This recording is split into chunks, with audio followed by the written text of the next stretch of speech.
the distance between them. When Daniel was 10, he used to sit by the window every afternoon waiting for his mother, Helen, to come home from work. She'd walk up the small gravel path, the gray coat she always wore dotted with the dust of the city, a tired smile pulling at the edges of her mouth. Her son would rush to meet her, arms open, talking nonstop about school, his drawings, the bird that had nested on the old elm tree outside. For a few years, that routine held the rhythm of their world, simple, predictable, full of quiet affection. But life seldom keeps its promises. When Helen was promoted to a supervisory role at the textile factory, the long shifts became longer. There were nights she didn't return until after midnight, by which time Daniel was asleep. The house felt heavier, like silence had moved in as a guest that refused to leave. Dinner became something solitary for both of them, heating leftovers, eating quickly, retreating to separate rooms. Daniel entered adolescence alone. Helen entered exhaustion.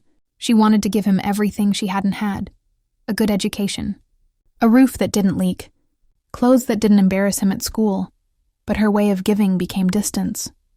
Bills replaced bedtime stories, promotions replaced laughter, and the child who had once waited by the window stopped looking up from his phone when she walked in. Their conversations shrank to necessity. Did you eat? Did you finish your homework? Don't forget your jacket. Words without warmth, functioning like tools. By 16, Daniel had grown quiet. His grades dropped. The teachers called, worried, but Helen missed most of the appointments, always saying she'd reschedule. One evening, after a sharp argument over his poor marks, he said quietly, "You care more about your job than me." Helen stared at him, startled. "Everything I do is for you," she said. But even she could hear the hollowness in her tone. He didn't answer. He just walked upstairs, the sound of his door closing more painful than any word. For months, they lived like strangers under one roof. The turning point came unexpectedly. Helen received a call one afternoon.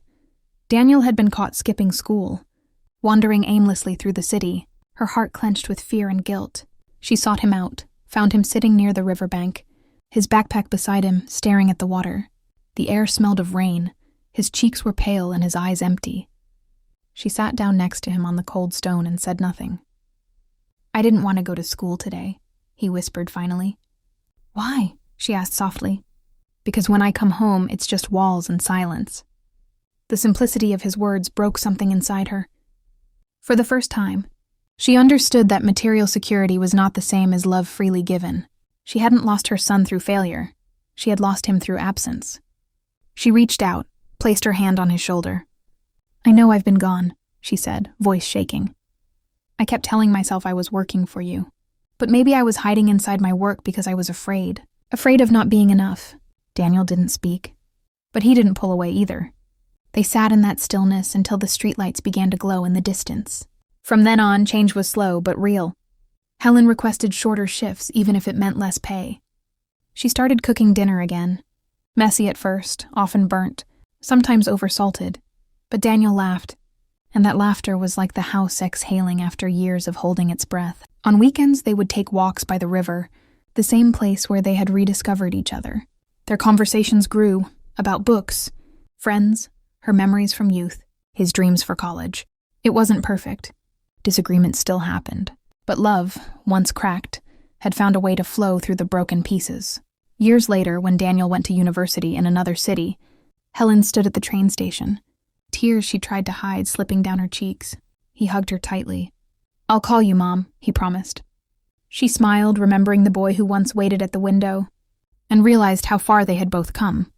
Not in distance, but in understanding. That night she returned home, opened the window, and for the first time in a long while, the silence of the house felt peaceful rather than lonely. It carried a quiet message in the air. Love survives, even when spoken late, even when scarred. It survives because at last it is understood.